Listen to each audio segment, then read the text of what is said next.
Olá, sejam todos bem-vindos a mais esta aula do Instituto. E nós por aqui já estamos em clima de festa junina.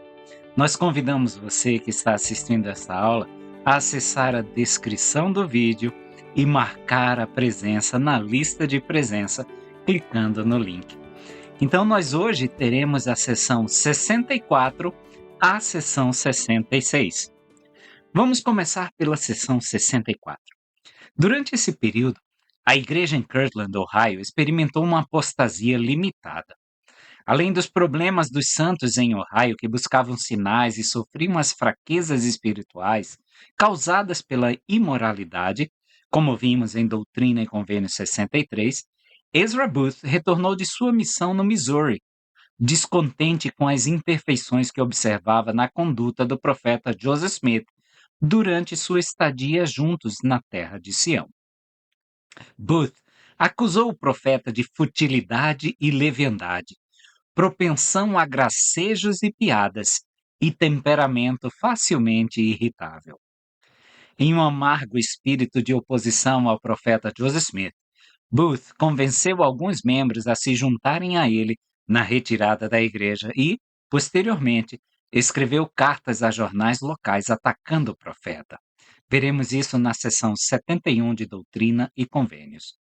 Por revelação, o Senhor reconheceu que Joseph tinha fraquezas e alertou os santos sobre o espírito debilitante de crítica que existia entre eles. No dia seguinte ao recebimento desta revelação, 12 de setembro de 1831, Joseph Smith, que acabara de retornar do Missouri, mudou-se com sua família de Kirtland para Hiram, Ohio, que ficava a aproximadamente 56 quilômetros ao sul. Lá, ele e sua família se estabeleceram na casa de John Johnson, um próspero fazendeiro, na esperança de que lhe fosse concedida paz suficiente para continuar seu trabalho na tradução inspirada da Bíblia. Pelos 6 meses e meio seguintes, a casa dos Johnson serviria como sede da igreja.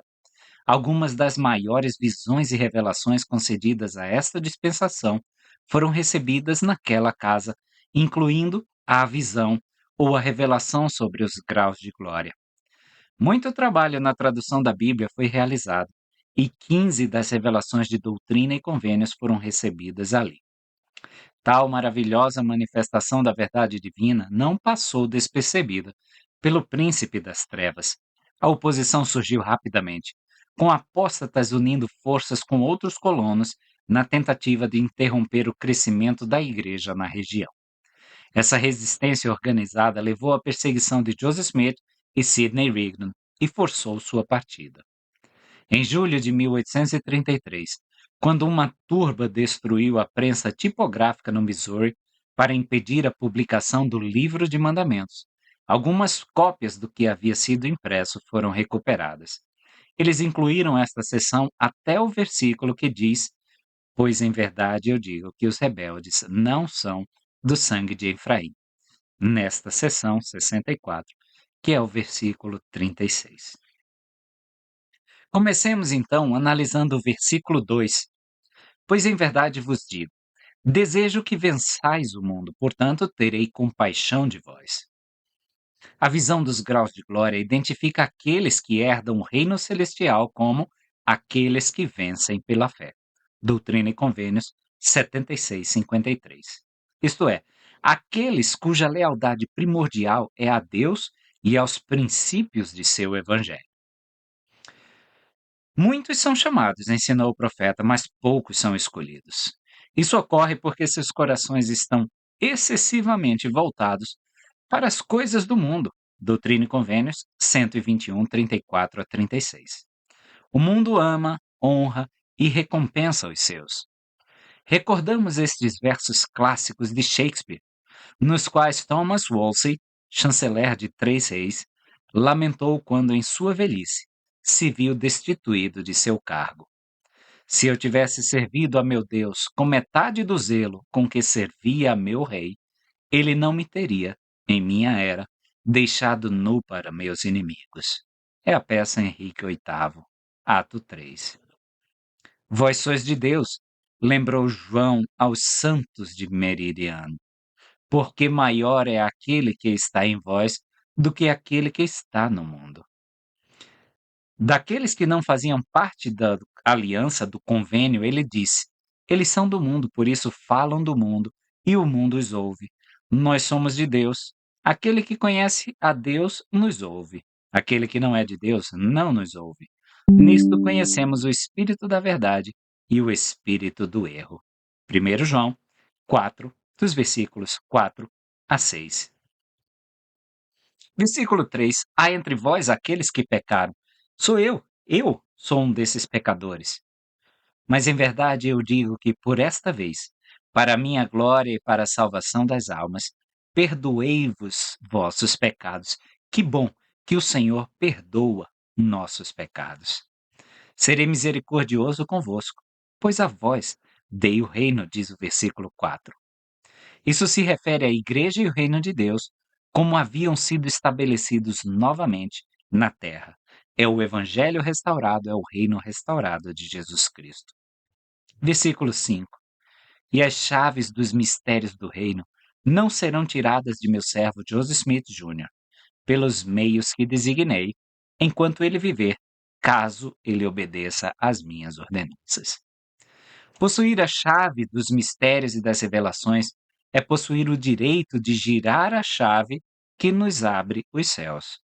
No sentido teológico da coisa, um mistério é algo que só pode ser conhecido por revelação.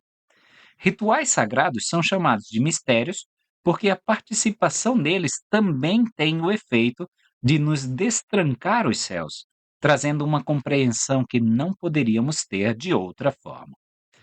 O Senhor evita confusão em seu reino ao designar uma pessoa, o presidente de a Igreja de Jesus Cristo dos Santos dos Últimos Dias, para receber revelações e mandamentos para a Igreja. Embora outros membros da primeira presidência e do Quórum dos 12 Apóstolos sejam apoiados como profetas, videntes e reveladores, eles estão sob a direção do presidente da Igreja. Em suas instruções sobre o sacerdócio, Joseph Smith explicou: e também o dever do presidente do ofício do sumo sacerdócio é presidir toda a igreja e ser semelhante a Moisés. Doutrina e Convênios 107, 91, que foi o porta-voz de Deus para a antiga Israel.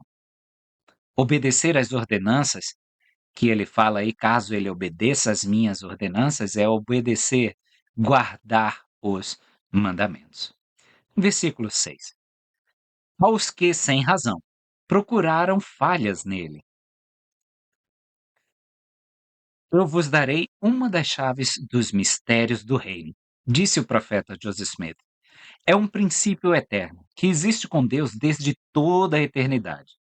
Aquele homem que se levanta para condenar os outros, criticando a igreja, dizendo que eles estão fora do caminho, enquanto ele próprio é justo, saiba, então, com certeza, que esse homem está no caminho da apostasia.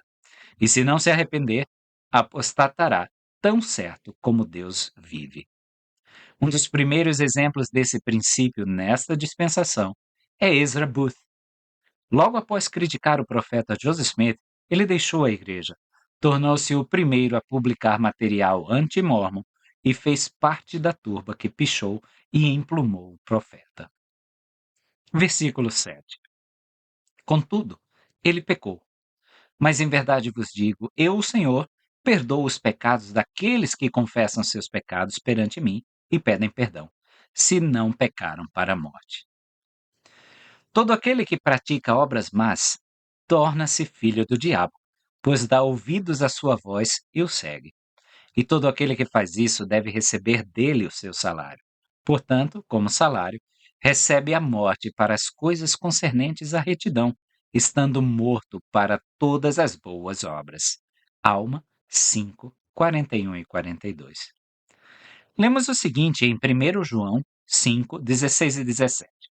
Se alguém vir seu irmão cometer um pecado que não é para a morte, pedirá e lhe dará a vida para aqueles que não pecam para a morte. Há pecado para a morte. Não digo que ele devorar por ela. Toda injustiça é pecado, e há pecado que não é para a morte.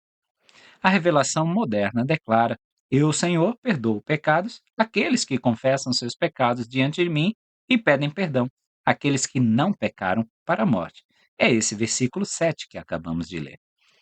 Porque se pecarmos voluntariamente, depois de termos recebido o pleno conhecimento da verdade, já não resta mais sacrifício pelos pecados, mas uma certa expectação horrível de juízo e fogo ardente que há de devorar os adversários. Hebreus 10, 26 e 27. Todo pecado e blasfêmia serão perdoados aos homens, mas a blasfêmia contra o Espírito Santo não será perdoada aos homens, nem neste século, nem no vindouro. Mateus 12, 31 e 32. No sentido de que nenhum assassino tem a vida eterna permanecendo nele, 1 João 3,15, isto é, que nenhum culpado de assassinato premeditado pode jamais ganhar o reino celestial. O assassinato também é um pecado para a morte. Tais pessoas nunca mais poderão desfrutar da vida espiritual. Parece que existem algumas circunstâncias especiais em que o adultério, nesse sentido, também é um pecado para a morte, como atesta a declaração do profeta. Se um homem comete adultério, não pode receber o reino celestial de Deus, mesmo que seja salvo em qualquer reino. Este não pode ser o reino celestial. Versículo 8. Meus discípulos, nos dias antigos, procuraram pretextos uns contra os outros, e em seu coração não se perdoaram, e por esse mal foram afligidos e severamente repreendidos. Quantos de nós hoje procuramos pretextos, picuinhas, pequenos defeitinhos uns contra os outros, e nós não perdoamos os nossos irmãos, seja no nosso cônjuge, seja com nossos amigos, seja com os membros da igreja, seja dentro da nossa própria casa, com nossa própria família. Com exceção de Judas, que era de Judá, os 12 apóstolos escolhidos pelo Senhor eram da Galiléia. Vários deles eram parentes e todos eram vizinhos. Eles provavelmente se conheciam bem na época que seu chamado do apostolado foi feito, e essa associação teria trazido amplas oportunidades, pois a vida sempre parece proporcionar a esses homens de se ofenderem e se ofenderem e se ofenderem. Algumas dessas questões permaneceram sem solução em seus corações, o que tanto restringia o espírito quanto corrompia a alma. Por isso, disse o Salvador, eles foram severamente castigados. As mesmas circunstâncias existiam entre esses primeiros irmãos da igreja moderna. Tais circunstâncias são comuns em pequenos ramos da igreja, assim como em pequenas comunidades. Alguns dos primeiros irmãos viviam juntos em uma organização comunitária, na qual tentavam ter tudo em comum. A situação era abundante em oportunidades para se ofenderem. Assim, a lição aprendida por seus colegas de gerações anteriores parece mais aplicável. No que conhecemos como Sermão da Montanha, que foi o sermão de ordenação para os apóstolos recém-chamados na dispensação de meridiano dos tempos, Cristo disse: Se estiveres apresentando a tua oferta ao altar, e ali te lembrares de que teu irmão tem alguma coisa contra ti, deixa ali diante do altar a tua oferta, e vai reconciliar-te primeiro com teu irmão, e depois vem apresentar a tua oferta. Mateus 5, 23 a 24. A lembrança de que Cristo fala não é que você tenha algo contra seu irmão, pois a suposição é que você já teria corrigido tais sentimentos. Em vez disso, alguém que se aproxima do altar pode se lembrar de que seu irmão nutre sentimentos ruins em relação a si próprio. Tais sentimentos podem ser injustificados. No entanto, a responsabilidade recai sobre o verdadeiro santo de ir a seu irmão e se certificar que o problema foi corrigido. Então, às vezes você fez mal para alguém, já corrigiu esse problema, mas esse irmão continua tendo sentimentos ruins em relação a você que perpetrou este mal. Então, se nós lembramos que esse irmão ainda pode ter esses sentimentos por nossa atitude, por nossas palavras, é dever nosso ir atrás dele para remediar estes sentimentos, transformar estes sentimentos maus em bons. Versículo 9. Portanto, digo-vos que vos deveis perdoar uns aos outros, Pois aquele que não perdoa seu irmão suas ofensas está em condenação diante do Senhor, pois nele permanece o pecado maior.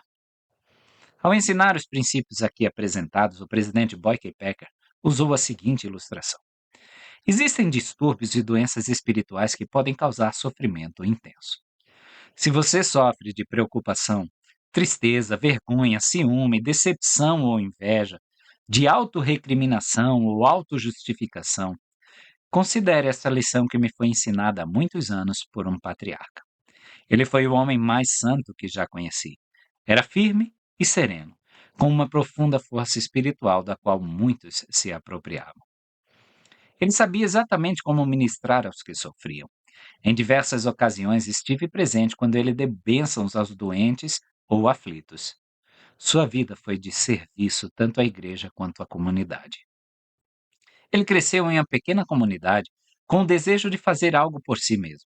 Ele lutou para conseguir educação. Ele se casou com sua namorada e, no momento, tudo estava perfeito. Ele tinha um bom emprego e um futuro brilhante. Eles estavam profundamente apaixonados e ela estava esperando seu primeiro filho. Na noite em que o bebê nasceu, houve complicações. O único médico estava em algum lugar no interior cuidando dos doentes. Após muitas horas de trabalho de parto, o estado da futura mãe tornou-se desesperador. Finalmente, o médico foi localizado. Na emergência, ele agiu rapidamente e logo colocou tudo em ordem. O bebê nasceu e a crise, ao que parecia, havia passado.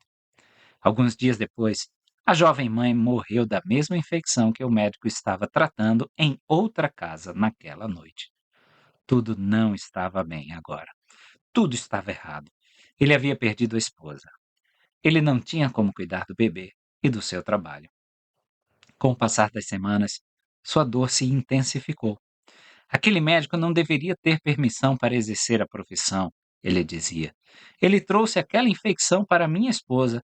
Se ele tivesse tomado cuidado, ela estaria viva hoje. Ele não pensava em mais nada e, em sua amargura, tornou-se ameaçador. Hoje, sem dúvida, ele teria sido pressionado por muitos outros a entrar com um processo por negligência médica. E há advogados que enxergariam em sua condição lamentável apenas um ingrediente: dinheiro. Mas isso era em outros tempos. E certa noite, bateram à sua porta. Uma garotinha disse simplesmente: Papai quer que você venha, ele quer conversar com você. Papai era o presidente da estaca. Um jovem de coração partido e em luto foi ver seu líder espiritual. Esse pastor espiritual estava observando seu rebanho e tinha algo a lhe dizer. O conselho daquele servo sábio foi simplesmente: John, deixe isso para lá. Nada do que você fizer a respeito a trará de volta. Qualquer coisa que você fizer só piorará a situação. John, deixe isso para lá.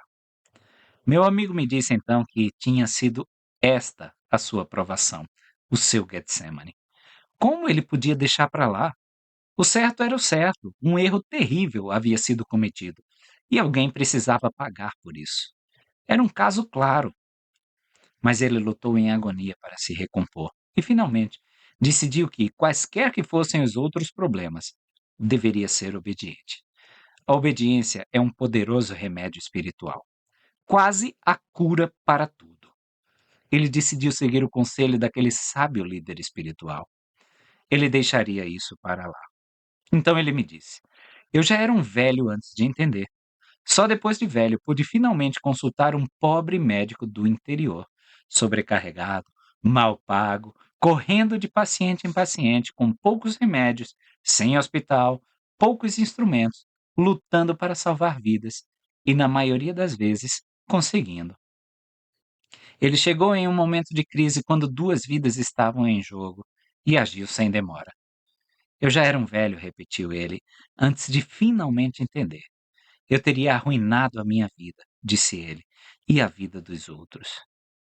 Muitas vezes, ele agradeceu de joelhos ao Senhor por um líder espiritual sábio, que simplesmente aconselhou: John, deixe isso para lá. Talvez esse seja o conselho dos líderes inspirados para nós quando nós estamos amargurados ou cheios de mágoas. Pedrosa, deixe isso para lá. Silva, deixe isso para lá. Pereira, deixe isso para lá. Versículo 10. Eu, Senhor, perdoarei a quem desejo perdoar, mas de vós é exigido que perdoeis a todos os homens. É exigido, é um mandamento do Senhor que nós perdoemos a todos. Versículo 13. E isso fareis para que Deus seja glorificado, não porque não os perdoais, não tendo compaixão, mas para que sejais justificados aos olhos da lei, para que não ofendais aquele que é vosso legislador. A compaixão não é uma virtude piedosa quando usada para desculpar a responsabilidade de um transgressor perante a lei. Não apenas nega ao pecador a oportunidade de se arrepender adequadamente, mas também transforma a pessoa supostamente compassiva em transgressora, porque ao agir dessa forma, ela também desconsidera a lei de Deus. Por outro lado, administrar a lei de Deus sem amor e compaixão seria usar e aplicar mal a sua lei. O nosso Deus é um Deus tanto de lei, 3 Nef 15:9, quanto de amor, 1 João 4:8. E nenhum dos atributos pode estar em desacordo com o outro na natureza divina. Ser justificado aos olhos da lei é ter honrado a lei e, ao fazê-lo, ter honrado o legislador. Fazer vista grossa à lei é ter rejeitado tanto a lei quanto seu autor como insensatos e injustos. Versículo 15. Eis que eu, o Senhor, estava zangado com aquele que foi meu servo Ezra Booth e também com meu servo Isaac Morley, porque não guardaram a lei nem o mandamento. Em seu coração procuraram o mal e eu, o Senhor, retive meu espírito. Condenaram como mal aquilo em que não havia mal. Contudo, perdoei meu servo Isaac Morley. Ezra Booth e Isaac Morley foram chamados para servir como companheiros missionários na viagem a Independence, Missouri, lá na seção 52. Eles irritaram o Senhor por não terem guardado a lei nem o mandamento. Não nos foi preservado um conhecimento específico do que fizeram ou deixaram de fazer. Parece que eles se imbuíram de um espírito egoísta e crítico em relação ao que lhes fora pedido. Isaac Morley arrependeu-se desse espírito e tornou-se um valente servo do Senhor. Ezra Booth, por outro lado, alimentou sua associação com o espírito das trevas até se tornar seu servo. 6 meses depois, juntou-se à turba que cobriu Joseph Smith com piche e penas. Versículo 20. E também vos digo que, para que meu servo Isaac Morley não seja tentado além do que lhe seja possível suportar e aconselhe erradamente, em vosso prejuízo, ordenei que sua fazenda fosse vendida. Não desejo que meu servo Frederick G. Williams venda sua fazenda, porque eu, o Senhor, desejo manter na terra de Kirtland uma posição firme pelo espaço de 5 anos, nos quais não derrubarei os iníquos, a fim de, assim, poder salvar alguns. Quando foi dada a revelação identificando Independence, Missouri como lugar central ou sede de Sião, em Doutrina e Convênios 57, o lugar onde os santos deveriam se reunir e construir um templo para seu Deus, os olhos e corações dos santos dos últimos dias se voltaram para aquele lugar e sentiram uma ansiedade natural de se unir a outros santos ali. Contudo, o momento de deixar Kirtland ainda não havia chegado, pois ela ainda não havia cumprido seu destino. Assim, alguns foram chamados a vender suas terras e partir, enquanto outros foram instruídos a ficar. Kirtland deveria, de acordo com a linguagem dessa revelação, permanecer como uma fortaleza para a obra do Senhor por mais 5 anos. Uma posição firme, como ele chama. Explicando por que isso era necessário, o presidente Joseph Fielding Smith disse: foi naquela terra que o primeiro templo dessa dispensação seria construído. Naquele templo, as chaves essenciais da restauração seriam reveladas. Parece evidente que se todo o povo tivesse se mudado para Sião, no Missouri, naquela época, a construção de um templo teria sido frustrada pelos inimigos do povo. A restauração das chaves do sacerdócio possuídas pelos antigos profetas era essencial para o progresso da igreja. O Senhor decretou que uma casa em seu nome fosse erguida em Kirtland, onde ele pudesse vir e enviar seus mensageiros com essas chaves de poder. A construção de tal templo levou tempo, e embora os elders tenham trabalhado com todo o seu poder, esta casa só ficou pronta para dedicação em 27 de março de 1836. Foi no dia 3 de abril de 1836 que o Senhor apareceu naquela casa, onde Elias, Moisés e Elias o profeta apareceram e conferiram as chaves de suas dispensações e autoridades. Quantos outros mensageiros vieram naquela época não sabemos. Sabemos, contudo, que era necessário que toda chave e autoridade fossem reveladas. Algumas foram reveladas por necessidade antes que houvesse um templo ao qual esses mensageiros pudessem ir. Mas foi de acordo com o plano divino que as chaves dessa natureza fossem reveladas em uma casa construída em nome do Senhor. A revelação na qual o Senhor convocou os santos a manterem uma posição firme em Kirtland foi dada em 11 de setembro de 1831. Foi em março de 1836 que a casa do Senhor foi dedicada e em abril do ano seguinte as chaves sagradas foram concedidas. Após esse glorioso evento, os membros da igreja tiveram liberdade para se mudar para Sião. De fato, alguns meses depois, seguiu-se uma apostasia e muitos se afastaram da igreja. Mas alguns foram salvos e tiveram que fugir do local. Contudo, o Espírito do Senhor prevaleceu até que sua obra naquele lugar fosse concluída e o tempo designado tivesse passado.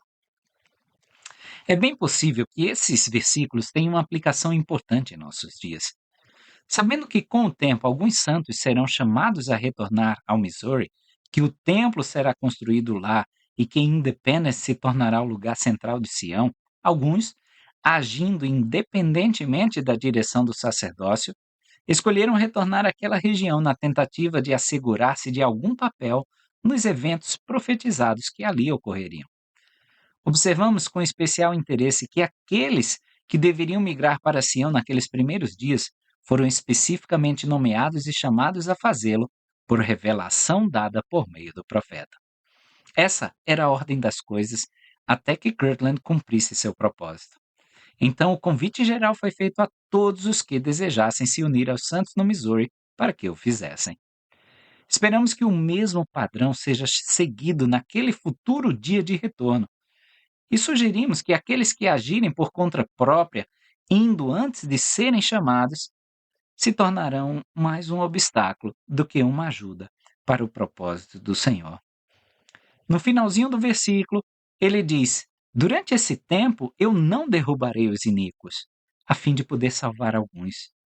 Então o Senhor, ele dá um tempo, crescendo iníquos e santos juntos. Talvez seja assim no nosso ramo, na nossa ala, na nossa estaca, a fim de que ele possa salvar alguns. Ainda não é a hora da colheita.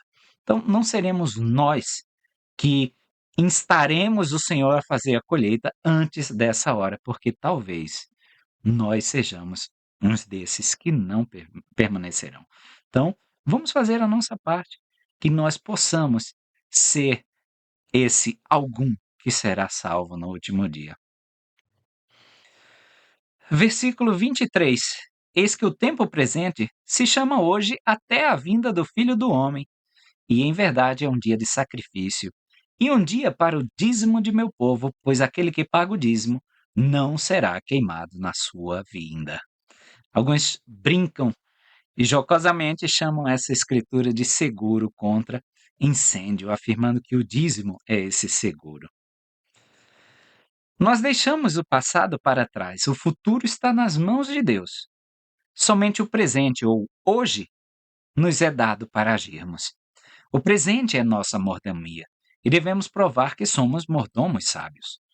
Com esse pensamento em mente, a alma disse: o dia desta vida é o dia para os homens realizarem seus labores. E assim ele disse: rogo-vos que não procrastineis o dia de vosso arrependimento até o fim. Pois depois deste dia de vida que nos é dado em preparação para a eternidade, eis que se não aproveitarmos nosso tempo nesta vida, virá a noite de escuridão, na qual nenhum labor poderá ser executado. Alma 34, 32 a 33. Então, hoje, essa vida mortal e do mundo espiritual é o tempo que temos para nos preparar, é o hoje. Aí, nesse versículo, também temos a primeira referência ao dízimo nas revelações da restauração, e que não carrega o mesmo significado que atribuímos a esse princípio em nossos dias. Essa revelação foi dada enquanto a igreja vivia a lei da consagração e, portanto, está sendo usado no sentido amplo e geral de dar liberalmente, de sacrificar sem medir esforços. A lei do dízimo, como é praticada atualmente entre os santos, foi revelada em 1838, depois que os santos foram expulsos de Sião e não mais praticavam a lei da consagração aplicada à mordomia de terras. Então, dízimo aí, nesse contexto, não significa os 10% de nossos rendimentos, como é conhecida hoje. Aquele que serve ao Senhor de todo o coração, poder, mente e força, encontrará segurança naquele grande e terrível dia. Esse texto não está sugerindo que todos, exceto os fiéis santos dos últimos dias, serão queimados como restolho quando Cristo retornar. A terra está atualmente sujeita a uma lei celestial. Quando Cristo retornar para inaugurar a era milenar, a terra obedecerá a uma lei terrestre e paradisíaca. Naquela época, tudo o que for de ordem celestial será destruído, enquanto o que for terrestre ou celestial será preservado. E como eu sei se sou terrestre ou celestial? É só ver a nossa fidelidade aos mandamentos que ele nos deu aqui na terra. Temos uma recomendação ativa? Se a resposta é sim, provavelmente estamos no caminho para o celestial. Versículo 24. Porque depois de hoje vem a queima, falando à maneira do Senhor. Pois em verdade eu digo que amanhã todos os soberbos e os que praticam iniquidade serão como restolho. E queimá-los-ei, pois sou o Senhor dos exércitos, e não pouparei quem permanecer em Babilônia. Viram que no versículo 24 ele fala hoje. Na vinda dele ele chama de amanhã. As Escrituras estão repletas de declarações e reiterações de afirmações repetidas e solenes do grande fato de que o dia da vinda do Senhor será um dia de glória e um dia de terror, de glória e recompensa para aqueles que vivem em retidão, e um dia de terror para os orgulhosos e para todos os que praticam a iniquidade. Muitos têm perguntado: interpretamos essa escritura como significando que no dia da vinda do Senhor todos os que não são membros da igreja serão queimados ou destruídos de alguma outra forma, e somente esse pequeno grupo de homens e mulheres, muito pequeno em comparação com as incontáveis hostes de homens e mulheres que vivem atualmente, será poupado da queima e escapará da destruição? Creio que não. Não creio que estejamos justificados em atribuir essa interpretação à palavra do Senhor, pois ele reconhece cada homem segundo a integridade de seu coração. E os homens que não foram capazes de compreender o Evangelho, ou que não tiveram oportunidade de aprendê-lo e conhecê-lo, não serão contados como pecadores voluntários,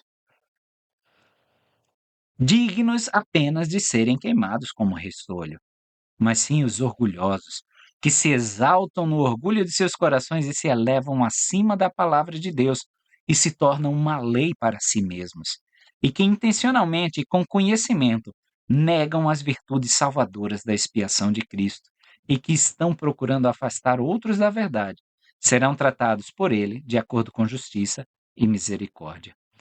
Tá? Isso foi o que falou Elder James E. Talmage em 1916. Vamos ver o versículo 31.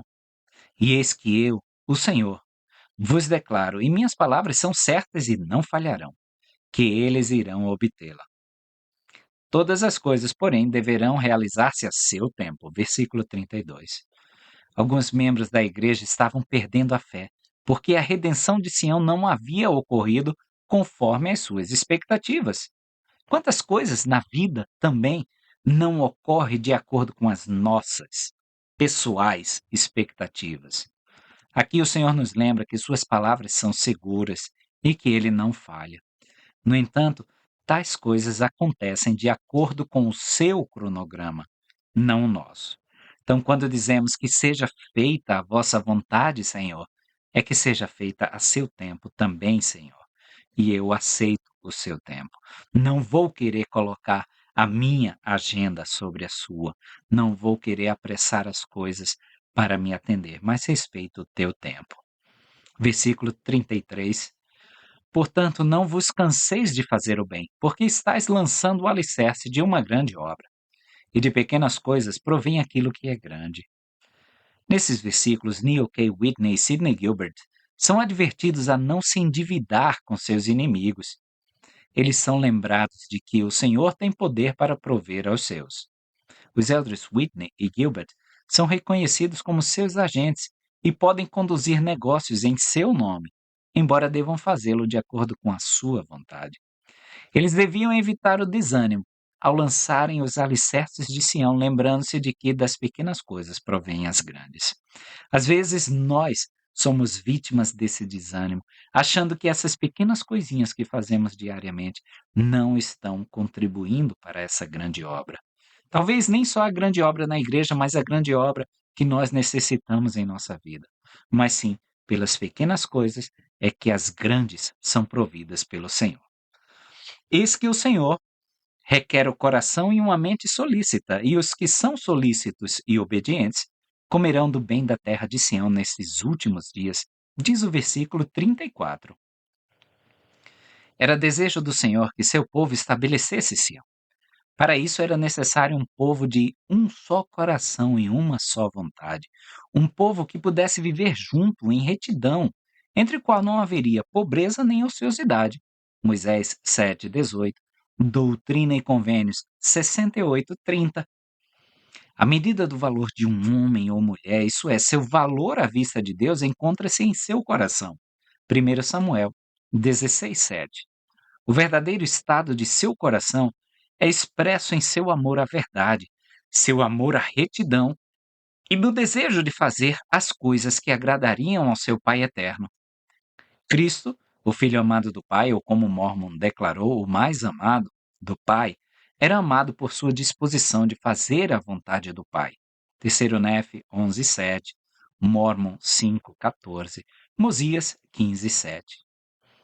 Muitos professam amor a Cristo, mas como ele disse, aproximam-se de mim com os lábios, mas o seu coração está longe de mim. Ensinam como doutrinas os mandamentos de homens tendo aparência de piedade, mas negam o seu poder. Joseph Smith, História 1:19. Para aqueles de sua época, ele disse: Se a mim amais, guardais os meus mandamentos. João 14:15. Em seguida acrescentou: Aquele que tem os meus mandamentos e os guarda, esse é o que me ama. E aquele que me ama será amado de meu Pai, e eu o amarei e me manifestarei a ele. João 14:21. Somente quando entregamos nosso coração a Deus e que qualquer outra coisa que oferecemos é aceitável a Ele, devemos ter a atitude incentivada por tantos de nossos líderes. É o reino de Deus ou nada. Sião em primeiro lugar, disse o presidente Joseph F. Smith. Buscai primeiro o reino de Deus e sua justiça, para que todas as outras coisas sejam acrescentadas no devido tempo do Senhor e de acordo com a sua vontade. Esses são princípios que devem permear a mente e o coração de todos os santos dos últimos dias. De minha parte, gostaria de viver de modo que, com o coração e a mente abertos, diante de Deus e de todos os homens, se me fosse exigido que fosse até os confins da terra e permanecesse lá proclamando o Evangelho de Cristo, eu estivesse disposto a fazê-lo. Ou se me fosse pedido que abrisse mão de tudo o que possuo no mundo para a edificação de Sião, para algum propósito especial necessário para o avanço da causa de Sião no mundo, eu estivesse preparado e pronto para dizer: Pai, aqui está tudo o que tenho. Coloco-o sobre o altar voluntariamente e o dou para o benefício do teu reino na terra e para o avanço da tua causa.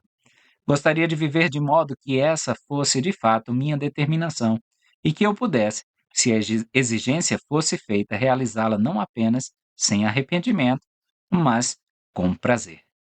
Isso que falou Joseph F. Smith. E ele continua: quero viver de modo que não importa o que qualquer outro homem no mundo faça ou diga, no que me diz respeito, haja apenas uma coisa a fazer: ser fiel aos convênios que fiz com Deus e meus irmãos, permanecer firme e inabalável para o progresso de Sião e para a edificação do reino de Deus na terra. Sião deveria ser uma terra santa e consagrada. O Senhor havia dito expressamente: minha lei será guardada nesta terra, na seção 58. Aqueles que não guardassem a lei seriam necessariamente extirpados, excluídos da terra de Sião. É o que ele diz no versículo 35, logo mais. Isto é, não teriam direito a uma herança ali, pois os poucos poderiam trazer toda a igreja à condenação. Pois os filhos do reino poluirão minha terra santa? Ele pergunta. Em verdade vos digo, não. Doutrina e Convênios 84, 55 a 59. Todos os que farão parte de uma comunidade de convênios devem cumprir seus convênios, pois sua falha é prejudicial não apenas para si mesmos, mas para toda a comunidade. Nós vemos isso, um pequeno erro pode afetar a ala inteira, e não é um pequeno erro da ala, um erro individual meu, às vezes no distrato aos meus irmãos, ou no descumprimento de algum convênio que eu assumi, afeta o balanço, afeta o equilíbrio geral daquela ala, daquele ramo, daquela estaca. Esses versículos nos lembram que nossos convênios não são simplesmente entre nós e Deus, mas também envolvem promessas à comunidade dos santos. De fato, os santos ainda aprenderiam que tinham obrigações de convênio com os santos de dispensações passadas e com aqueles de seus parentes que viveram quando o evangelho não estava na terra. Por isso enfatizamos tanto o trabalho de história da família. Nós fazemos convênios com eles também, como podemos ver na seção 128, versículos 15 e 18. A quebra de convênios não apenas fere o transgressor, mas também diminui a comunidade de fiéis da qual ele faz parte.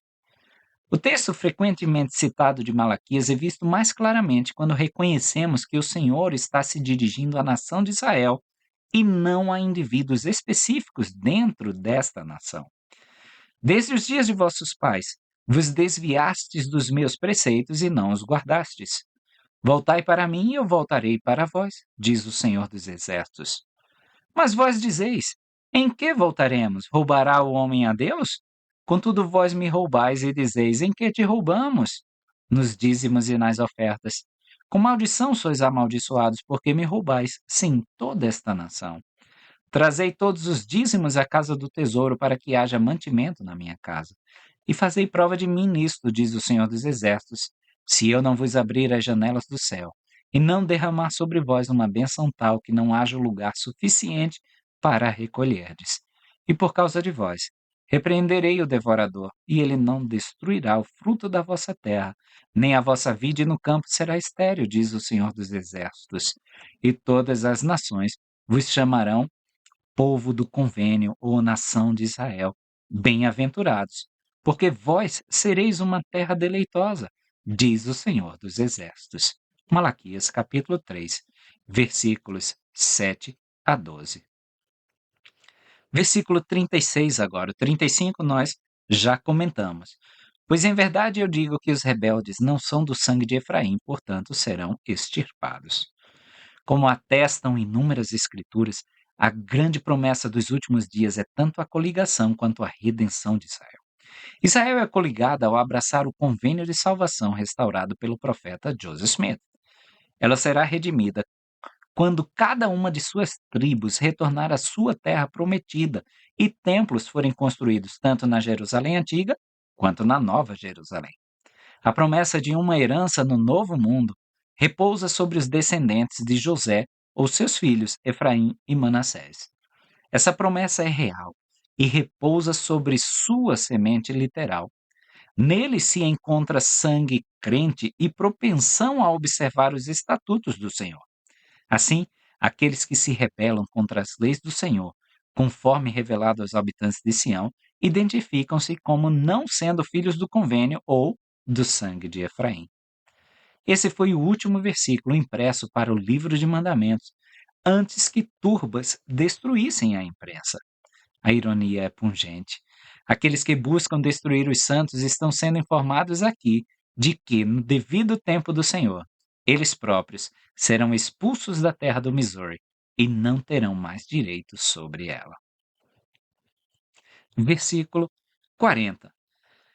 E até o bispo, que é um juiz, e seus conselheiros, se não forem fiéis em suas mordomias, serão condenados, e outros serão postos em seu lugar. Na tentativa de encorajar os membros da igreja em Corinto a resolverem suas próprias dificuldades, em vez de apelar aos tribunais seculares, o apóstolo Paulo perguntou: Não sabeis vós que os santos hão de julgar o mundo? E novamente perguntou: Não sabeis vós que havemos de julgar os anjos? 1 Coríntios 6, 2 e 3. João, o revelador, referiu-se a esse princípio quando disse: E vi tronos, referindo-se àqueles que foram exaltados, e assentaram-se sobre eles, e foi-lhes dado o poder de julgar. Apocalipse 20, 4. Assim, parece que todos os que receberão uma coroa de glória serão colocados em posição de julgamento sobre aqueles que não conseguirem obtê-la. No entanto, antes que Sião seja colocada em posição de julgar o mundo, ela deve primeiro colocar sua própria casa em ordem. Se houver alguém que não seja digno dos ofícios para os quais foi chamado, sejam apóstolos, profetas ou aqueles que servem em qualquer nível na igreja, eles devem ser substituídos por aqueles que honrarão o chamado que lhes foi dado. Deve-se lembrar que Paulo, escrevendo aos santos em Corinto, alertou que havia falsos apóstolos, obreiros fraudulentos, transfigurando-se em apóstolos de Cristo, segundo Coríntios 11, 13. A igreja precisa purificar-se antes de poder julgar o mundo com justiça. Joseph Smith disse: Foi o desígnio de Jeová desde o princípio do mundo, e é seu propósito agora, regular os assuntos do mundo em seu próprio tempo, posicionar-se como cabeça do universo e tomar as rédeas do governo em suas próprias mãos. Quando isso for feito, o julgamento será administrado com retidão, a anarquia e a confusão serão destruídas, e as nações não aprenderão mais a guerrear. Versículo 41. Pois eis que vos digo que Sião florescerá, e a glória do Senhor estará sobre ela. Quem, deixe-me perguntar, a menos que tenha sido inspirado pelo Senhor, falando pelo dom e poder de Deus, naquele período remoto da história da igreja, quando éramos poucos, quando não tínhamos influência, nome ou posição no mundo, quem, eu perguntaria, nas circunstâncias em que estávamos quando essa predição foi feita, poderia ter proferido tais palavras, a menos que Deus a tivesse inspirado? Foi esse o questionamento de Joseph F. Smith. E à sua própria pergunta ele respondeu: Sião está, de fato, florescendo nas colinas e regozijando-se nas montanhas. E nós, que a acompanhamos, estamos nos reunindo e congregando no local designado. Por que agora esta congregação, se eles não conseguem compreender que esta predição, que foi feita muitos anos antes de a ideia de que algum dia migraríamos e nos reuniríamos nesses vales montanhosos, prevalecer entre este povo, foi e está sendo literalmente cumprida? Se não houvesse nenhuma outra profecia proferida por Joseph Smith, cujo cumprimento pudesse ser apontado, esta por si só seria suficiente para lhe dar o direito de ser um verdadeiro profeta. Em outra ocasião, o presidente Smith acrescentou à profecia de Joseph Smith suas próprias palavras proféticas: que Israel floresça sobre os montes e regozije-se sobre as montanhas e se reúna no lugar que Deus designou, e ali prospere, multiplique-se e encha a terra. E dali se espalhe por toda a terra, pois chegará o tempo em que acharemos necessário cumprir os propósitos do Todo-Poderoso, ocupando a terra de Sião em todas as suas partes. Não estamos destinados a ficar confinados aos vales das montanhas. Sião está destinada a crescer, e chegará o tempo em que clamaremos em voz alta mais do que hoje: dê-nos espaço para que possamos habitar. Versículo 43. E chegará o dia em que as nações da terra estremecerão por causa dela, e temerão por causa de seus homens terríveis. O Senhor disse-o. Amém. Essa profecia é extremamente notável, visto que ocorreu numa época em que os inimigos da igreja infligiam dor e sofrimento aos santos impunemente.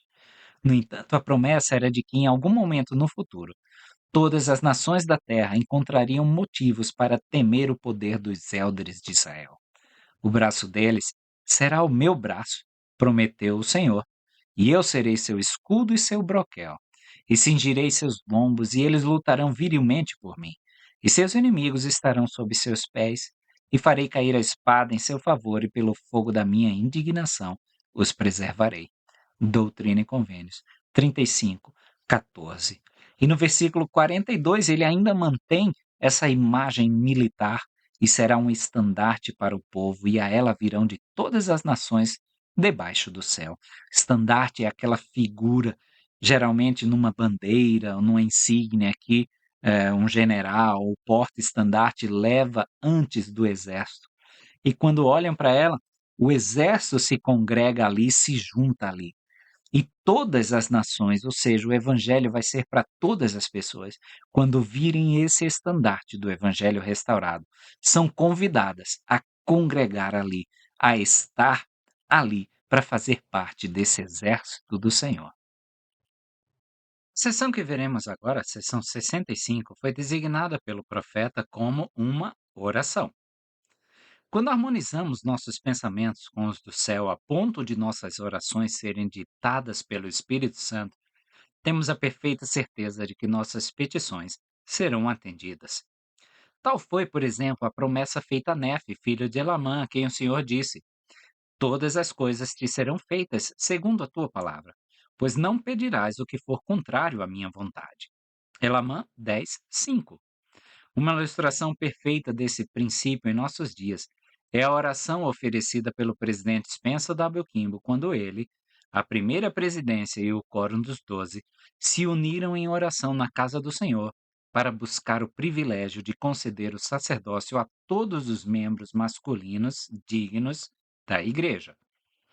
Essa revelação refere-se à profecia de Daniel, de que o Deus do céu estabelecerá novamente seu reino na terra nos últimos dias, e anuncia que o cumprimento dessa profecia começou com a restauração do Evangelho. Falando de si mesmo, o profeta Joseph Smith disse: Calculo ser os instrumentos para o estabelecimento do reino de Daniel pela palavra do Senhor e pretendo lançar um alicerce que revolucionará o mundo inteiro. Esta sessão também é um comentário importante sobre Mateus 6, 10, onde o Salvador orou como parte da oração do Senhor, para que o reino de seu Pai, ou o reino dos céus, como é descrito aqui, pudesse ser estabelecido na terra. Assim, a oração do profeta e a oração do Senhor tornam-se uma só. Versículo 1. Escutai e ouvi como uma voz, como a de alguém enviado do alto, que é forte e poderoso, cujas idas chegam aos confins da terra, sim, cuja voz se dirige aos homens. Preparai o caminho do Senhor, endireitai suas veredas. O alguém mencionado aqui é o profeta Joseph Smith, cujo testemunho do Pai e do Filho e da restauração do Evangelho ainda será levado a pessoas de todas as nações, tribos, línguas e povos. Todo missionário fiel deve declarar essas verdades e ecoar o testemunho do profeta chamado para estar à frente dessa, que é a maior de todas as dispensações do Evangelho. Sobre endireitar as veredas, é uma linguagem que é a de Isaías e descreve o ministério de João Batista e de Joseph Smith. Isaías 43, Mateus 3, 3, João 1, 23, 1 Nefe 10, 8. O caminho do Senhor se torna endireitado pela declaração do evangelho do arrependimento e do batismo para a remissão dos pecados. Doutrina e Convênios 13, 1. E também na seção 133, 17. Assim como somente um caminho reto nos levará ao Senhor, somente um caminho reto trará o Senhor a nós. Em todas as coisas pertencentes à igreja e ao reino de Deus, deve haver disciplina e ordem. Nenhuma mensagem exceto o Evangelho de Cristo, pode preparar os filhos dos homens para receber a Cristo. Nenhum mensageiro pode declarar esse Evangelho a menos que o Deus do céu o tenha comissionado. Enviei meu convênio eterno ao mundo, disse o Salvador, para ser uma luz para o mundo e um estandarte para meu povo, e para que os gentios o busquem e para ser um mensageiro diante de minha face, a fim de preparar o caminho diante de mim. Doutrina e Convênios 45:9. E a Joseph Smith ele disse: esta geração, que significa aí dispensação, receberá a minha palavra por teu intermédio. Doutrina e Convênios 5:10. Versículo 2. As chaves do reino de Deus foram confiadas ao homem na terra, e dali rolará o evangelho até os confins da terra, como a pedra cortada da montanha, sem mãos, rolará até encher toda a terra. Esse versículo anuncia que a profecia de Daniel sobre o estabelecimento do reino de Deus nos últimos dias está prestes a se cumprir na restauração do evangelho por meio de Joseph Smith. Esse reino, afirma a profecia, está destinado a esmagar e consumir todos os reinos terrestres e permanecer para sempre. Certamente isso teria parecido algo terrível para a então incipiente igreja que lutava pela sobrevivência em Kirtland, Ohio, e no condado de Jackson, Missouri. Convém lembrar que Nabucodonosor, rei da Babilônia, no segundo ano de seu reinado, teve sonhos que o perturbaram muito. Seus adivinhos não puderam lhe contar os sonhos nem interpretá-los. Daniel, capítulo 2, versículo 5. Irritado, Nabucodonosor ordenou que eles fossem cortados em pedaços e suas casas transformadas em monturos. Ao saber disso, Daniel pediu ao rei que lhe desse tempo antes de tentar dar a interpretação. Ele então se uniu aos seus companheiros, Sadraque, Mesaque e Abdenego, para importunar os céus, e teve o segredo revelado a ele em uma visão noturna. Daniel então buscou uma audiência com o rei, onde primeiro relatou os detalhes do sonho de Nabucodonosor e, em seguida, deu sua interpretação. O que o rei tinha visto era uma grande estátua com cabeça de ouro fino, peito e braços de prata, ventre e coxas de bronze, pernas de ferro e pés de ferro e barro. Então ele viu uma pedra cortada sem auxílio de mãos, que feriu a estátua nos seus pés, quebrando-os em pedaços.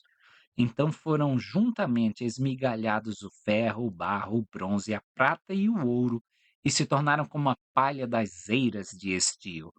E o vento os levou, e não se achou lugar para eles, e a pedra que feriu a estátua tornou-se uma grande montanha e encheu toda a terra. Tu és essa cabeça de ouro, explicou Daniel a Nabucodonosor. E depois de ti se levantará outro reino inferior ao teu, e um terceiro reino de bronze, que dominará sobre toda a terra. Então viria um quarto reino com a força do ferro. Esse reino seria dividido e o ferro seria misturado com barro. E nos dias desses reis, explicou Daniel, o Deus do céu suscitará um reino que jamais será destruído, e este reino não passará a outro povo, mas esmiuçará e consumirá todos estes reinos, e subsistirá para sempre. Visto como viste que do monte foi cortada uma pedra sem auxílio de mãos, e ela esmiuçou o ferro, o bronze, o barro, a prata e o ouro, o grande Deus fez saber ao rei o que há de acontecer depois disto. Certo é o sonho e fiel é sua interpretação. Daniel 2, versículo 1, 44 e 45. Por interpretação, entenderíamos que o reino de Nabucodonosor, que governava toda a terra, era a cabeça de ouro. Orson Pratt disse: depois de ti virá outro reino representado pelo peito e pelos braços de prata. Este é o reino Medo-Persa. Depois dele, outro reino ainda inferior chamado Reino de Bronze, pois, como o ouro é melhor que a prata e a prata mais preciosa que o bronze, esses reinos que surgiriam, sucedendo-se uns aos outros, seriam inferiores com o passar do tempo. O terceiro reino de bronze representava o Império Macedônio. Depois dele, outro reino grande e terrível, cujas pernas eram de ferro, fortes e poderosas. O quarto reino dominava a terra. Este é admitido por todos os comentaristas como o grande Império Romano, e pela divisão do Império Romano em duas partes, representando as pernas, e posteriormente os pés e os dedos dos pés. Os atuais reinos modernos da Europa, que surgiram do Império Romano, representam os últimos vestígios daquele grande e poderoso Império de Roma. Isso é, ele preenche e completa a imagem. As chaves do reino foram confiadas a Joseph Smith e Oliver Cowdery na primavera de 1829 por Pedro, Tiago e João, que as receberam das mãos do próprio Senhor. Doutrina e Convênios 27, 12 e 13 e 128, 20 e 21. A pedra cortada da montanha representa o reino de Deus nos últimos dias, conforme restaurado pelo profeta Joseph Smith. Quanto forma como a pedra encheria toda a terra, Orson Pratt observou que o cumprimento da profecia não viria pelo uso de armas de guerra, pois o reino ou a pedra cortada da montanha sem mãos é um poder superior ao das armas carnais, o poder da verdade, pois o reino de Deus não pode ser organizado na terra sem que a verdade seja enviada do céu, sem que a autoridade seja dada pelo Altíssimo, sem que os homens sejam novamente chamados ao santo sacerdócio e apostolado, e enviados para publicar a verdade em sua nua simplicidade e clareza aos habitantes da terra. Essa verdade será a arma de guerra. Esta autoridade e poder enviados do céu sairão e proclamarão a mensagem do Evangelho eterno, o Evangelho do reino dos últimos dias, publicando-o primeiro entre as nações que compõem os pés e os dedos da grande imagem. Serão eles pedaçados? Sim, quando esta mensagem lhes for publicada. Quando forem suficientemente avisados, quando os servos de Deus tiverem saído em obediência aos seus mandamentos e publicado em suas cidades, vilas, estados e governos estes princípios sagrados e santos que Deus Todo-Poderoso enviou do céu nos últimos tempos, deixará todos os povos, nações e línguas que ouvirem o Evangelho e os princípios e a mensagem pertencentes a esse reino sem qualquer desculpa. Será um aviso eterno, por um lado, ou por outro, seja para levar o povo ao arrependimento, à reforma e à obediência ao evangelho do reino, ou os julgamentos preditos nesta profecia de Daniel serão derramados sobre as cabeças dessas nações e reinos, e eles se tornarão como a palha da eira de verão. Sim, todos aqueles reinos que compõem a grande imagem. Pois seja sabido que os remanescentes do reino babilônico, representados pela cabeça de ouro, ainda existem na Ásia. Os remanescentes do reino de prata, do reino de bronze e do reino de ferro ainda existem. Mas quando o Senhor Todo-Poderoso cumprir esta profecia, os dedos dos pés, pés e pernas de ferro daquela grande imagem, ou de todos esses reinos, serão quebrados em pedaços e se tornarão como a palha da eira de verão, a eira do verão. O vento os levará e não se achará lugar para eles. A expressão sem mãos, como encontrada na profecia de Daniel, pretende enfatizar que o reino a ser estabelecido nos últimos dias virá por meio da ação divina, não por concílios humanos. Deverá se basear em uma nova revelação, não na sabedoria de concílios ecumênicos. Versículo 3. Sim, uma voz clamando: Preparai o caminho do Senhor, preparai a ceia do Cordeiro, aprontai-vos para o esposo. Essa imagem é do Novo Testamento, Mateus 22, 2, Apocalipse 19, 9. Cristo é tanto o Cordeiro quanto o noivo. A noiva é a sua igreja, para quem o tempo da sua vinda será um tempo de celebração. Missionários agora percorrem a terra, lançando o convite para participar da festa de casamento e se alegrar com o filho do rei. Aqueles que se vestem com as vestes da justiça ou a veste nupcial receberão esse privilégio. Mateus 22, 11 a 14. Versículo 4. Orai ao Senhor, invocai seu santo nome, divulgai suas obras maravilhosas entre o povo. Isaías descreveu a restauração como uma obra maravilhosa e um assombro. Isaías 29, 14. Abacuque a descreveu dizendo que seríamos chamados a maravilhar-nos maravilhosamente. Abacuque 1, 5.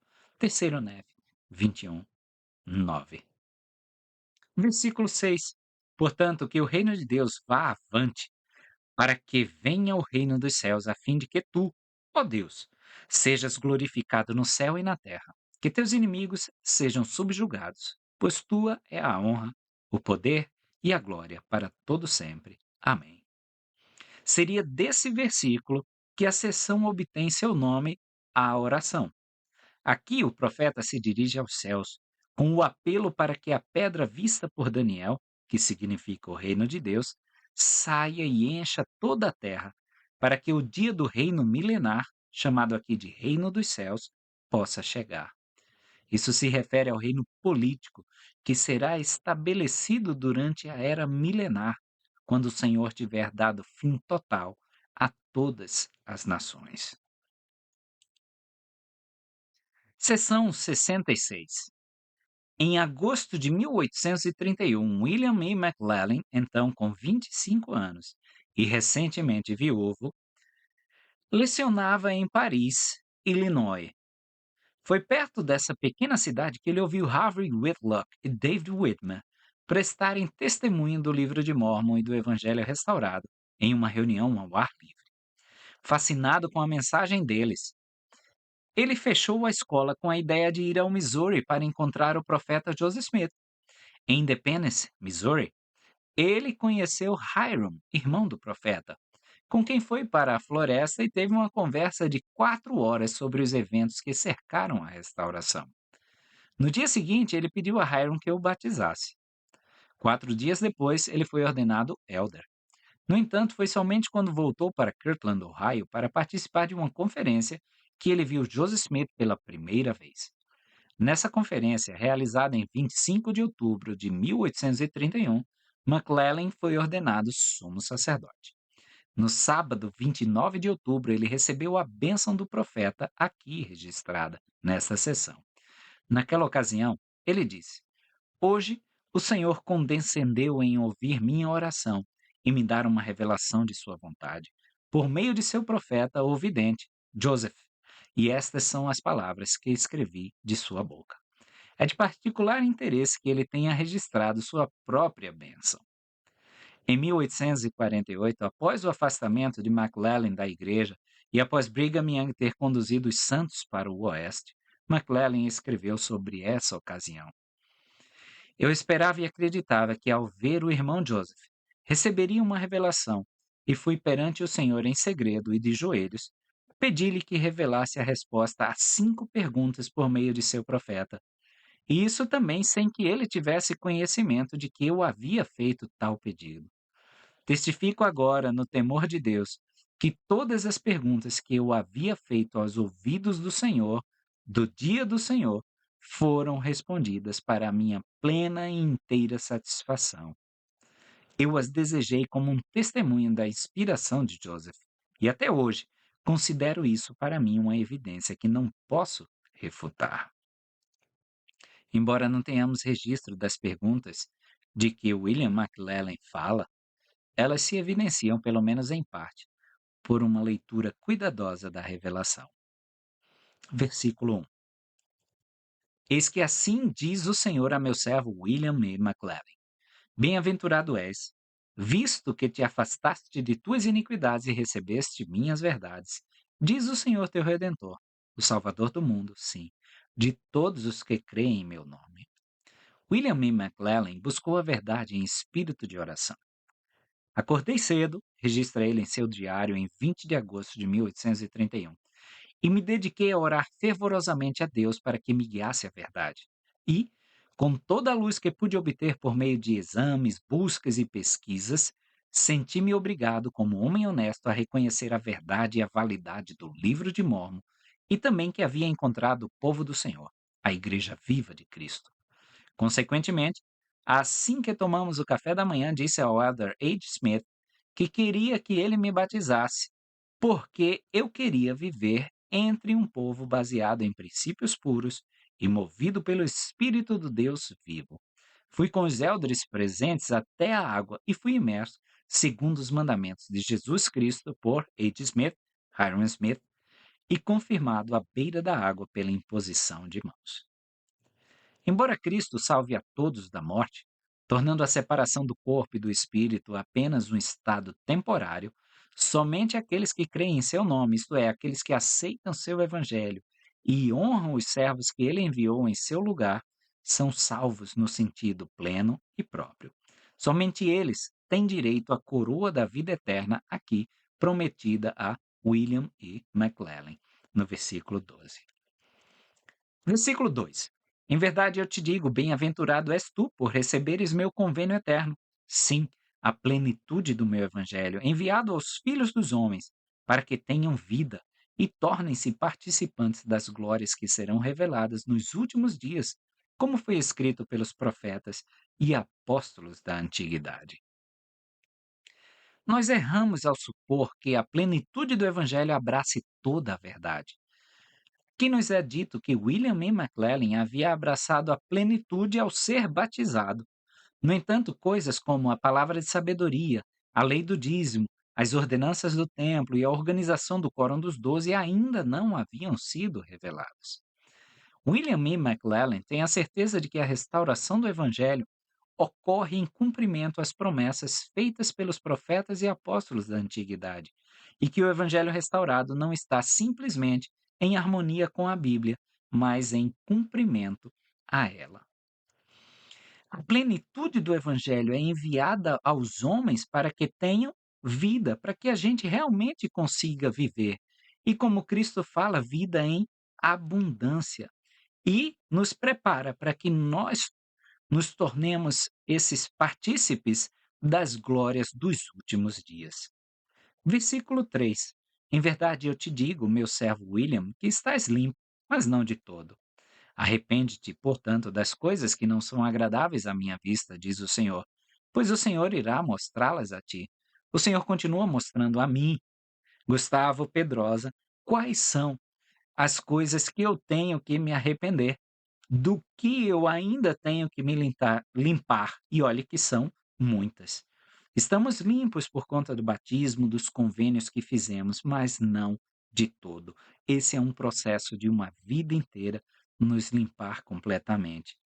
Versículo 4: E agora, em verdade, eu, Senhor, mostrar-te-ei o que desejo em relação a ti, ou seja, qual é a minha vontade em relação a ti.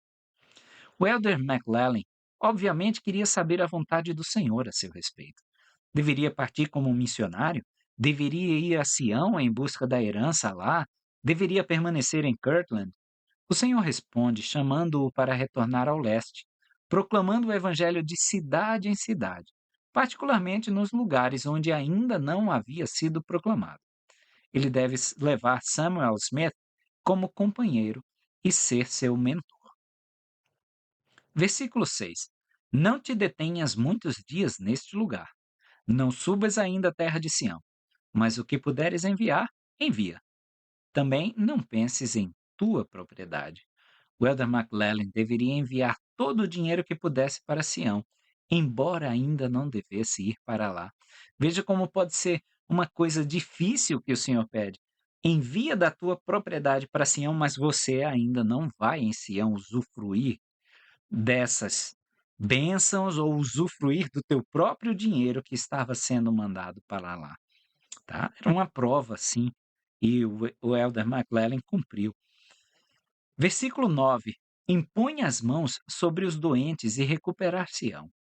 Não regresses até que eu, o Senhor, te ordene. Sê paciente na aflição. Olha, pedindo paciência para McLellin, pedindo paciência para mim o tempo todo. Pede e receberás. Bate e ser-te-á aberto. No curto período em que se tornou membro da igreja, o elder McLellin foi levantado de uma aflição por meio de uma bênção de cura que lhe foi administrada por Hiram Smith. Ajudou Hiram a dar a uma bênção na qual uma criança doente foi instantaneamente curada e foi curada de uma grave torção no tornozelo pelo profeta. Parece que entre as bênçãos que ele havia buscado em espírito de oração ao Senhor, estava a do dom da cura, que lhe é prometida aqui. Versículo 10. Procura não te embaraçar, abandona toda iniquidade, não cometas adultério, tentação que te tenha afligido. Rhoda McLellan não deveria se preocupar em obter propriedades, riquezas ou posses terrenas. A esposa de William E. McLellan, Cynthia, e um filho pequeno morreram antes do verão de 1831. Informações existentes sugerem que ele tinha um relacionamento afetuoso e terno com ela e que a tentação aqui mencionada só veio depois da morte dela e antes dele se casar novamente. Chama atenção mais uma vez para essa palavra embaraçar. A palavra em inglês é cumbered, a mesma palavra que é usada para descrever a situação de Marta em Lucas 10:40. Ela estando ocupada com coisas terrenas e não prestando atenção nas coisas espirituais. É esse o sentido que ele quer passar para o Elder McLellan. Não se preocupe com as coisas terrenas, se preocupe com as coisas espirituais. E é o que ele pede para nós hoje.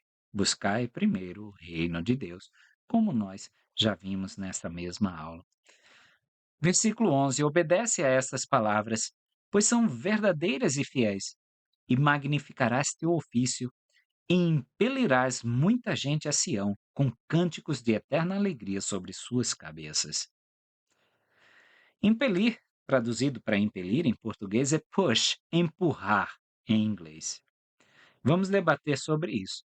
Nós devemos nos recordar que Moisés, ao abençoar as tribos de José, prometeu que os milhares de Manassés e os 10 milhares de Efraim reuniriam o Israel disperso até os confins da terra. Seria push, empurrar. Deuteronômio 33:17. Significativamente, na conclusão do registro de McLellan sobre essa revelação, ele acrescentou uma revelação dada a William E. McLellan, um verdadeiro descendente de José, que foi vendido ao Egito através dos lombos de Efraim, seu filho, dada em Hiram, condado de Portage, Ohio, em 29 de outubro de 1831. Então ele já se ligou que isso era uma atribuição do filho de José, Efraim e Manassés. Isso também me faz lembrar esse push de 1 Nef 8:21, é a visão aí no sonho de Leí.